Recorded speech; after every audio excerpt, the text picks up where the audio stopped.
guys a little bit about the stories that we learned yesterday from our guide, Will Cowboy. I know his name is a little bit wild, but when you're out here in Monument Valley, you have to look him up through Spirit Tours, and I'll give you a link in the description because he tells some amazing stories that he learned when he was a child from his grandfather. So in the Navajo tradition, the young live with the old, and he would learn how to ride a horse from his grandfather, and he would fall asleep on the saddle sometimes. I mean, I'm talking he's like 5 years old riding a Mustang with his 102-year-old grandfather, and his grandfather would tell him stories, and one such one was the story about the Navajo tea. And the Navajo tea is this long green grass, and I'll see if I can find some to show you guys. But it's a long green grass. There's two kinds of it.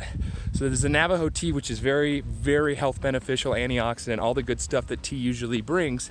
And then there's another grass, which now they call the Mormon grass, that looks very similar. So Joseph Smith and his followers were getting kicked out of every town that they went to here in the West.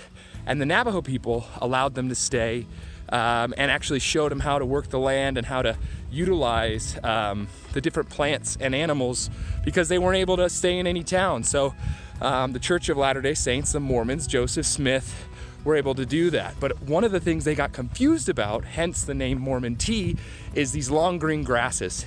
And so the Mormon group would try to boil the green grass to make a tea, but the other grass that they're not supposed to, when you double boil it, it creates a massive hallucinatory effect similar to methamphetamine.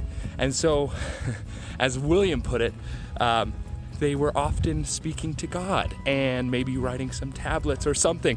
All respect to Mormons and Church of Latter-day Saints, but really funny story about the difference between the two teas, Mormon tea versus Navajo tea, and the different effects of them. So come out here and come check it out and look up William, and let's keep exploring this Wildcat Trail.